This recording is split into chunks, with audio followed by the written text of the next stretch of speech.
Kibbutz up close, where militants killed and kidnapped hundreds of innocent people. This community is just under 3 miles from the border with Gaza. Behind the camera, you can see the barbed wire fence where Hamas initially broke in here. These were some of the first homes in their sights, and it's clear from the sheer amount of bullet holes in the wall here how violent this assault was. There's nothing like this before. First responders are still speechless at the unimaginable massacre that happened here. They continue to sort through the homes that were pillaged and burned. Relics of a peaceful life before are littered among the debris. They have to make sure that these people, like ISIS, that these people has no connection to this world, and they'll kill everybody, and you have to make sure to get rid of them. From a distance, the strikes on Gaza appeared to slow Friday, but Israel is taking no mercy on its enemy as it seeks a much safer future. On the Israeli border with Gaza, I'm Ryan Thompson for Newsnet. Ryan Thompson on the ground in Israel. Thank you, Ryan. The conflicts in the Middle East and Ukraine top the agenda as President Biden hosts European Union leaders at the White House. In a primetime address last night, the president saying Hamas and Russian President Putin have similar goals, annihilating neighboring democracies. Take a look. Hamas and Putin represent different threats, but they share this in common. They both want to completely annihilate a neighboring democracy, completely annihilate it. The president also taking time to make the case for his $100 billion funding request to Congress, also taking time to highlight that the conflict there is igniting tensions globally and in the U.S., mentioning the 6-year-old Palestinian-American boy who was stabbed to death recently near Chicago. U.S. officials reporting an updated death toll of 100 to 300 from the Gaza hospital explosion this week. Both sides blaming each other, although the U.S. has come out in support of Israel's explanation that the blast was caused by a misfired rocket launched by Palestinian militants. Pretending that rape is justified in certain circumstances. Think about that for a moment. These are Americans who claim to value women's rights and basic decency, and they're protesting, saying somehow it's the Israelis' fault that Jewish women were raped at random, that people at random were gunned down, that babies were beheaded. If you're trying to find some justification, some rationale behind that, it's obvious that you are motivated by an ugly bias against the victims, and there's no second way about it. It is very horrific to consider that. And what do you think about distinguishing between pro-Palestinian sentiment and anti-Semitism? Well, a person who's actually pro-Palestinian would be protesting very loudly right now for Hamas to release the hostages and disarm. Because it is obvious that all of the horrors that are being visited upon Gaza right now are wholly and completely due to the fact that there are 200 hostages, 200 war crimes a second, continuous fire of missiles at Israeli civilian population centers, all of which is being done by Hamas and its allies. So I don't hear these so-called pro-Palestinian voices actually calling for Hamas to disarm, for Hamas to step down, and for there to be peace in the region. They just want more Jews dead. So if you want to tell me there's a Palestinian and anti-Semitic, I want you to find it, because I don't see anything there. And alongside these overt protests on college campuses, there's also, some observers say that there is also a more subtle form of anti-Semitism in the form of restricting pro-Israel voices within academic circles. What do you say to the effect on freedom of speech and also of safety on college campuses in academics? There is freedom of speech in this country. There is no freedom of hate. Hate speech against another group, demonization of another group, does get you banned. It does not get you platforms. Certainly there's no obligation for a university to keep anti-Israel professors on staff. And, by the way, I mean, look at how other minority groups are treated. Because Amy Wax, who is Jewish, by the way, at the University of Pennsylvania, dared to point out that as a result of affirmative action, she does not see black students in the top 50% of her class. She's just reporting a statistic. And she was called a racist, and they're trying to boot her off. Whereas, if you're an actual Nazi, if you're duplicating rhetoric from the Nazi era against Jews, that they're absolutely fine with. Well, that's called a double standard. That's called tolerating hate speech on campus as long as the victims are Jews. And so how do you think this can be balanced on campus? Freedom of speech. Harvard is defending their stance in supporting a pro-Palestine actions on campus, saying that they're defending free speech. What's the solution here? So is the University of Pennsylvania. There is absolutely no justification for a campus environment that's supposed to be free of hate and supposed to promote tolerance to tolerate, quote unquote, these anti-Semitic activities. They've been hiding behind a mask for entirely too long, but as of October 7th, that mask is ripped off. There was this claim that Students for Justice in Palestine was some sort of human rights organization. There is no human rights organization protesting in favor of beheading babies and raping women. That doesn't happen. That's barbarism. We are not pro-barbarism in America. We are pro-values in America. And if the universities don't realize that, the federal government has to step in and say, look, we're just not going to fund a university that is promoting hate. Hate has to go. And what do you think individuals and communities could do to prevent anti-Semitism going forward? Well, the first thing is, a lot of us went to college, and a lot of us are called upon to donate to the college. Say no and explain why. If your college has anti-Semitic activities on campus, if your college has an active chapter of this Students for Justice in Palestine genocidal hate organization on campus, now, I'm not going to support an organization that doesn't create an environment that's safe for everyone. We are opposed to all forms of racism. If you won't have a KKK chapter, but you will have an SJP chapter, then you are supporting racism and bigotry. It's just choosing victims. Right. Thank you so much for your time today, Rabbi Yaakov Menken. Really appreciate it. Thank you so much. Former State Department official says about what he thinks is the actual reason. And a national defense expert explains Iran's role behind terrorist groups in the Middle East. What's the goal of the regime? That and more when we return. To America's biggest rival.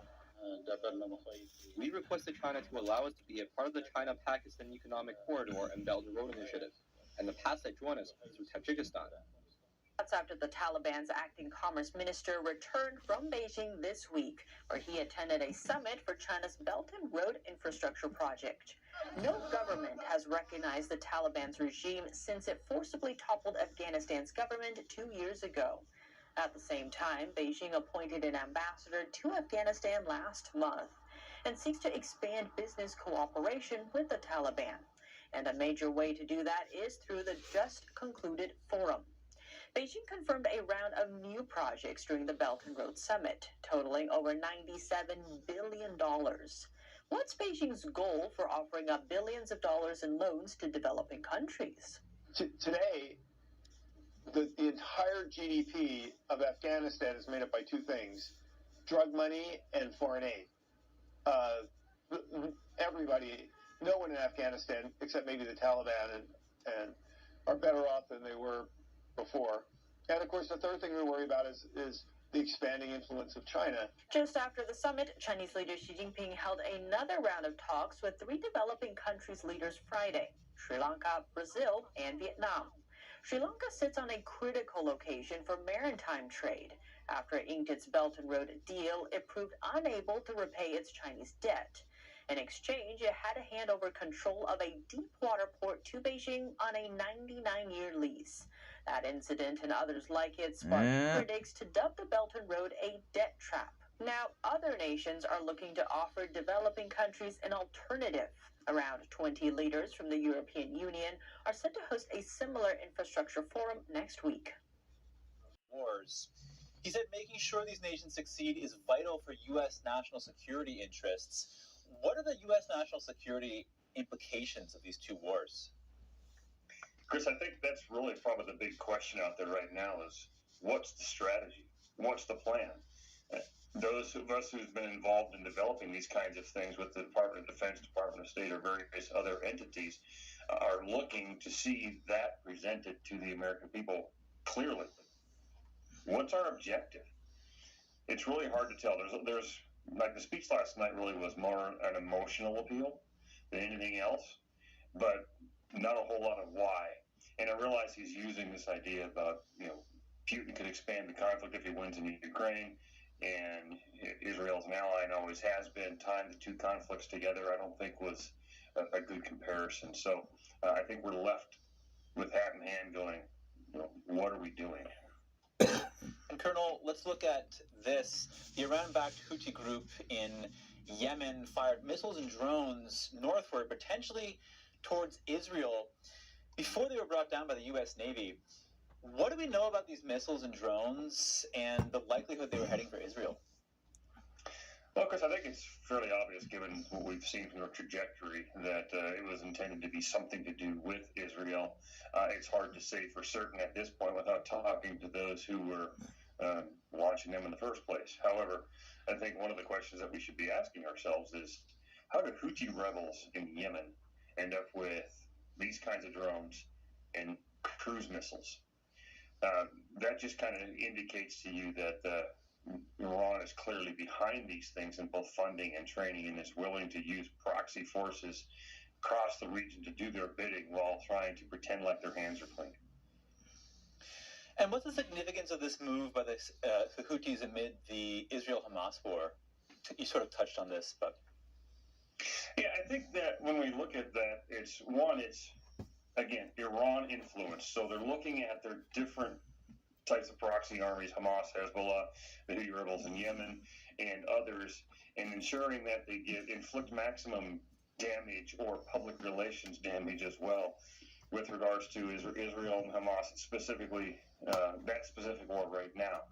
But it is also indicative of the expanding nature of this conflict, even though sometimes it moves forward quickly and sometimes it's a little bit slower. But as you see each day, someone else seems to get involved. And I don't know if this is going to continue from Yemen or if that was a one-shot thing. But we need to be concerned about this conflict growing either by accident or by intention. And to your point, the U.S. was the one who shot down these missiles and drones. What does it mean that the U.S. is involved in this event in a kinetic way? Well, first of all, this was, just we assume where they're going, and I don't know the decision exactly that happened on these ships, of course, but there was a possibility of them looking at this like, they could have been launched at the American fleet, so it's always their right of self-defense in action too. So that is a possibility. But as we expand our footprint in the region with carrier groups and other assets, the chances of other nations trying to attack our resources increases, and the odds of an accident of some nature also increase. So we have to be very careful to make sure that we are not the cause of expanding this conflict. Lieutenant Colonel Darren Gobb, thank you again. And also, it's an indication that maybe the people doing these things late at night, which is when this news came in, are very junior players who just got out of Columbia Journalism School and know nothing of history.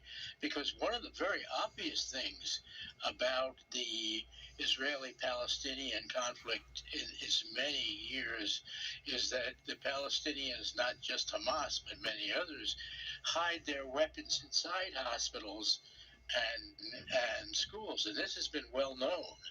So actually, when the news broke, my first assumption was not what apparently is true, which is that it was an Islamic Jihad rocket gone astray, which often happens. I thought it was just weapons blowing up inside the school that were hidden there, because that has also happened. But historically, like, these people didn't know anything about any of that. I mean, because if you had, you would go, well, wait a minute here. Let's just report this in a neutral manner. That's one aspect. The other aspect is particularly the New York Times has a very bad history regarding Israel, which is particularly strange since its founders were Jewish. And one argument is that in breaking news situations, media have to just update things as information comes in. But critics are saying that the damage has already been done. We're seeing large protests erupt after these headlines. What's your take on the media's role in covering events like this? Terrible, in a word. And, I think it goes back to that famous quotation from Churchill about, I won't get it right, but basically it was a lie goes around the world before the truth can get his pants on, or something like that. But in reality, in Churchill's day, it was a lot slower than now. It goes around the world in digital time. So that news that was misreported by the New York Times was around the world practically instantly, and of course picked up by all the papers in the Arab world that despise Israel and always have. So they went, oh, it was a fiesta, and this goes on, and it's how we stop it, other than reforming our own mainstream media, I don't know. The role of the New York Times is particularly nefarious because historically, and still to this day, it has been regarded as the newspaper of record, which has been entirely fallacious, because if you go back as early as the late 20s and 30s, when its Moscow correspondent, Walter Duranty, deliberately misreported Stalin's activities in Ukraine, the famous Holodomor was augmented with millions of people died.